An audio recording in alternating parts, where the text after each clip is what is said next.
The world never expected it would see protests in China. Not like this. Not in the factories, not in the streets, and certainly not from the very workers who once built the world's economy with their bare hands.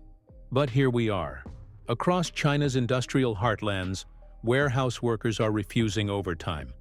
Assembly lines are falling silent. Thousands are marching, shouting not for democracy, but for something far more urgent: survival. Because something just broke. And it wasn't the Chinese government.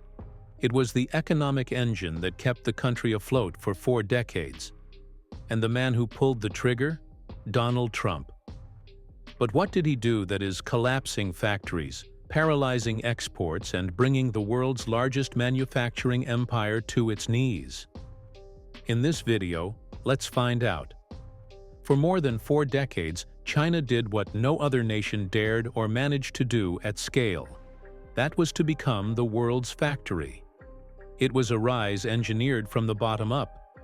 From the smog-choked sweatshops of Guangdong to the robotic precision of Shenzhen's tech corridors, China built an empire not through conquest, but through containers. It was simple: manufacture more, faster, cheaper.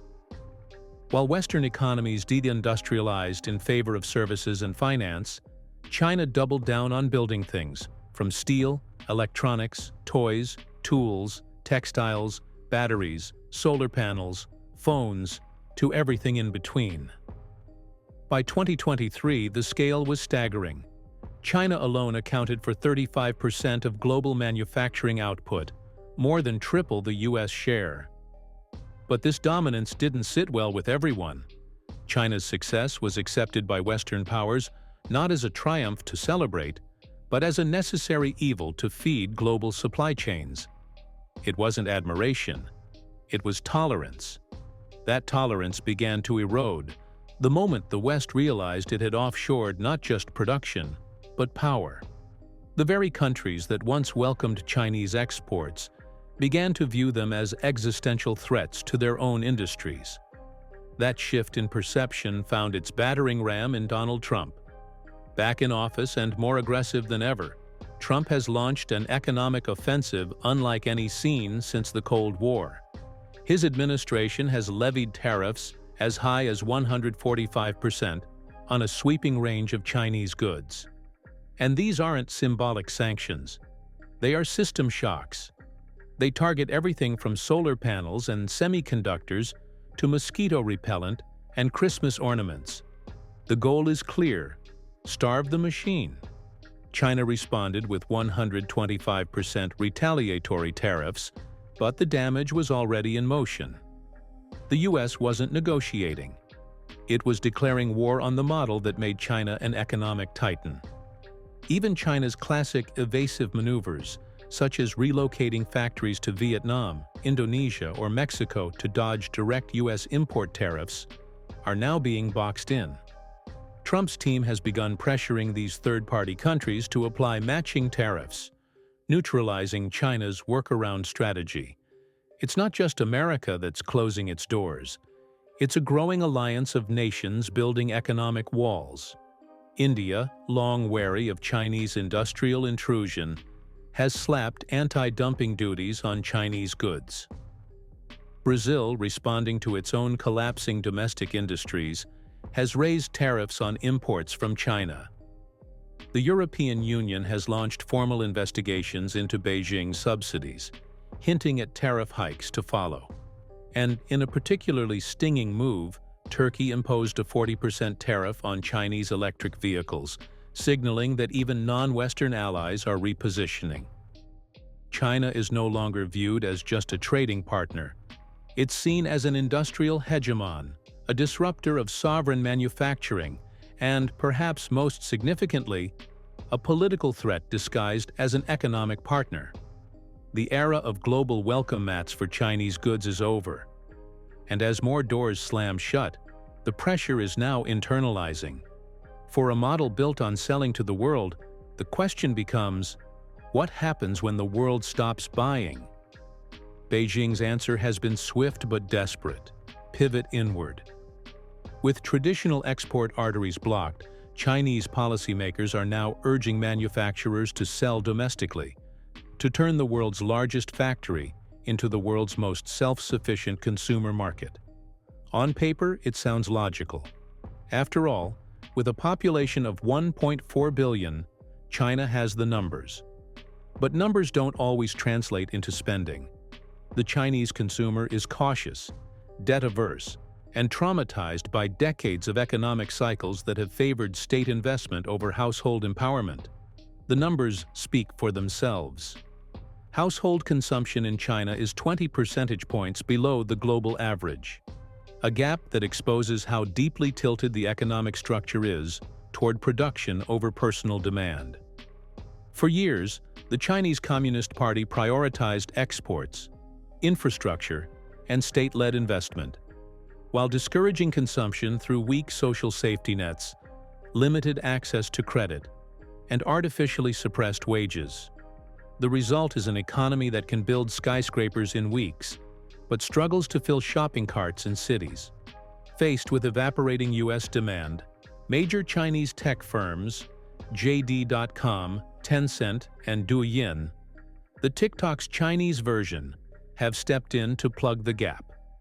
JD.com alone pledged 200 billion yuan, or $28 billion, to create a marketplace for unsold export goods, many of which were originally destined for Walmart, Amazon, and Costco. These products are now being dumped on the Chinese market at up to 55% discounts in a desperate attempt to clear warehouses and keep factories running. But this move is creating a brutal domestic cannibalization effect. With too many goods and too few buyers, price wars have erupted across sectors. Furniture makers, textile exporters, and even battery producers are slashing prices to stay liquid. But in doing so, they are cutting their own throats. Margins are collapsing. Profits are vanishing. Many manufacturers are now selling at a net loss, just to keep machines running and avoid layoffs that could trigger mass unrest. And the results are showing. Factories across southern and eastern China are shuttering or reducing shifts. Urban unemployment is ticking upward, particularly in export-heavy cities like Dongguan, Ningbo, and Suzhou. According to analysts, more than 16 million jobs tied directly to U.S.-bound manufacturing are now vulnerable. Some economists believe that if the trade restrictions deepen, 2 to 3% of China's total labor force could be wiped out in the next 12 months alone. Even worse, this collapse in demand is now creating deflationary pressure across the board. Goldman Sachs has slashed its inflation forecasts, predicting 0% CPI growth in 2025, down from a mere 0.2% in 2024. Wholesale prices, already declining for over 2 years, are expected to fall by 1.6% more, signaling that not only are Chinese firms unable to raise prices, but they are trapped in a spiral of discounting just to survive. What we are witnessing is not just a drop in trade. It's a fundamental breakdown in China's economic logic. An export-based system that suddenly has no foreign buyers can't simply reverse its gears. It must rewire itself from the inside. But rewiring takes time. Decades even. And time is something Beijing no longer has. Before we continue further, tell us, are you enjoying the video? If yes, please like and share the video and subscribe to our channel to watch more videos on the latest news stories on geopolitics, economics, and current affairs impacting your lives. What comes next is not just a matter of policy, it's a matter of survival. As the dust settles from Trump's tariff blitz, the question echoing across China's industrial belts isn't, "What do we do?" It's, "Who survives?" And in the aftermath, it's clear. Not all factories are built the same. Some of the largest state-owned or politically connected firms will survive, but only just.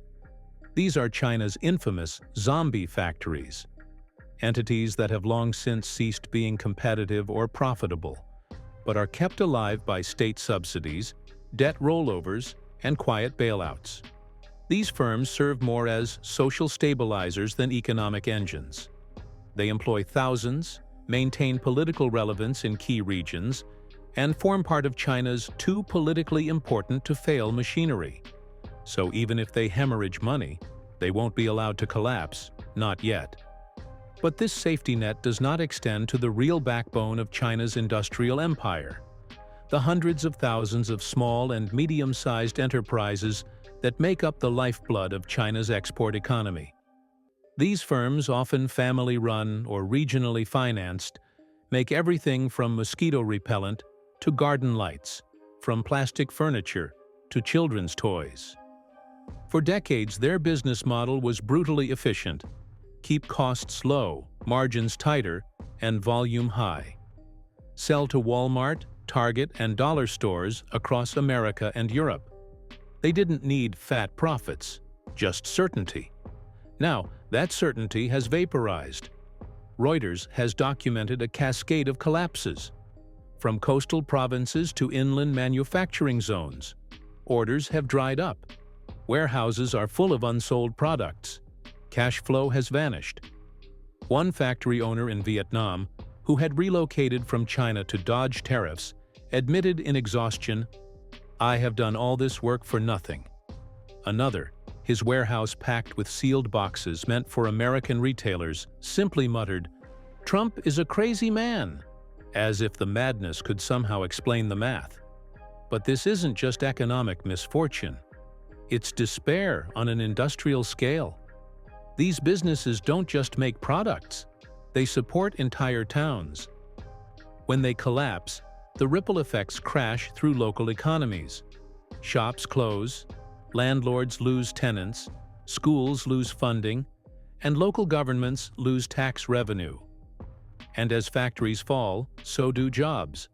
According to Goldman Sachs, more than 16 million workers, over 2% of China's total labor force, are directly tied to US-bound exports. These are not speculative numbers. They represent real people. Factory girls in Dongguan, warehouse loaders in Ningbo, packagers in Wenzhou, and engineers in Guangzhou. They are being laid off in waves. Some receive a severance check. Many don't. Others are told to come in for 1 or 2 days a week, just to keep the illusion alive. What's forming now isn't just an employment crisis. It's a social volcano, simmering with the kind of anxiety that once defined China's migrant labor unrest in the early 2000s. Only this time, the stakes are higher, because the factories shutting down today are not primitive.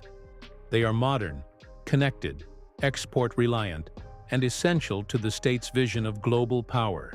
And the state, it's looking for a way to revive the miracle. However, this time, the golden stimulus won't come like before. In 2008, when the world was sliding into the abyss of a global financial meltdown, China didn't blink. It responded with brute force, a $600 billion stimulus package, amounting to over 12% of GDP. The funds were unleashed into property, infrastructure, and industrial expansion. The result was spectacular. China not only insulated itself from the worst of the crisis, but also emerged stronger, giving rise to a real estate boom that would power its economy for a decade. But this time, Beijing's pockets are not so deep, and its pathways not so clear. The most obvious reason is the implosion of China's property sector. Developers like Evergrande, Country Garden, and Sunac, once titans of Chinese urban expansion, have defaulted or are teetering on the edge. Years of overbuilding, coupled with tightened financial regulations and falling home demand, have left the sector bloated, indebted, and toxic. What was once the biggest growth engine, contributing up to 25% of GDP, has become a liability. Add to that the debt trap haunting local governments. After years of borrowing to fund infrastructure projects and fill shortfalls in tax revenue, regional administrations are now so debt-heavy that they have run out of space to borrow again. Some are issuing recovery bonds.